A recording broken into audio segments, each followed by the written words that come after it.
Assalamualaikum warahmatullahi wabarakatuh. Saya Naili Zulfatini Amah, NIM 53010010058. Kali ini saya akan membahas tentang Kiai Wahid Hasyim. Beliau lahir pada tanggal 1 Juni 1914 di Jombang, Jawa Timur. Beliau merupakan anak dari pendiri organisasi Islam terbesar di Indonesia, yakni Kiai Hasyim Asy'ari yang mendirikan Nahdlatul Ulama atau NU. Karena Kiai Wahid Hasyim ini besar di keluarga yang kental akan keislamannya. Selain itu, beliau juga hidup di lingkungan pesantren yang didirikan oleh ayahnya, sehingga beliau tumbuh menjadi ulama yang berpengaruh dan berpikiran progresif. Beliau ini salah satu tokoh penting dalam sejarah Indonesia, memiliki pemikiran yang sangat berpengaruh terutama dalam bidang pendidikan, keagamaan, dan politik. Beberapa pemikiran beliau diantaranya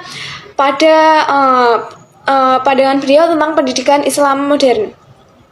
Kiai Wahid Hasyim ini adalah orang yang mendukung modernisasi pendidikan Islam, sehingga beliau memperjuangkan agar pesantren-pesantren tidak hanya mempelajari ilmu keagamaan saja, tetapi juga mempelajari ilmu pengetahuan umum lainnya seperti yang diajarkan di pendidikan formal, seperti matematika, bahasa, sains, dan lain-lainnya.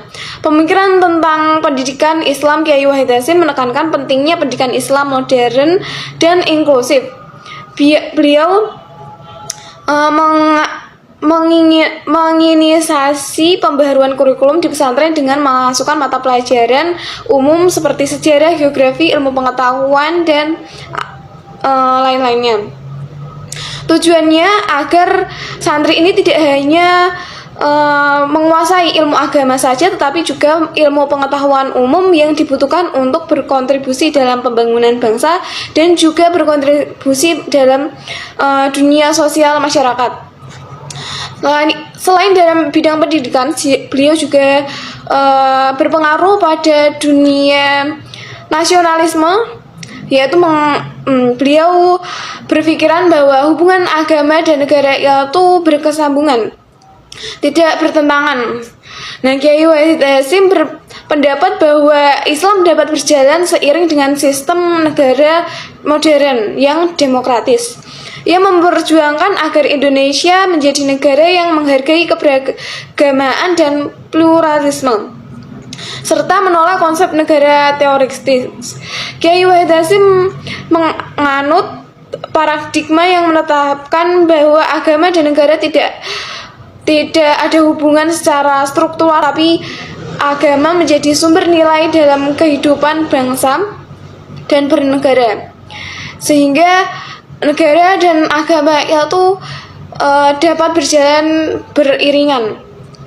Selain itu, beliau juga berkontribusi dalam perumusan Pancasila dan juga Undang-Undang Dasar 1945 sebagai anggota BPUPKI dan juga PPKI. Sebagai seorang ulama, Wahid Hasyim berperan penting dalam penerimaan Pancasila sebagai dasar negara oleh kalangan Islam. Dia berargumen bahwa nilai-nilai Pancasila sejalan dengan ajaran Islam dan bisa menjadi landasan yang mempersatukan bangsa. Selain itu juga beliau juga berpikiran tentang pluralisme. Kiai Wahid Hasyim pendukung kuat pluralisme dan toleransi antar umat beragama. Jadi walaupun beliau ini pemuka agama Islam, tetapi beliau tidak memaksakan kehendak atau membebaskan setiap orang itu untuk beragama sesuai kepercayaannya masing-masing. Nah, itu adalah beberapa pemikiran dari Kiai Wahid Hasyim. Sekian yang dapat saya sampaikan. Kurang lebihnya saya mohon maaf. Billahi taufiq wal hidayah. Wassalamualaikum warahmatullahi wabarakatuh.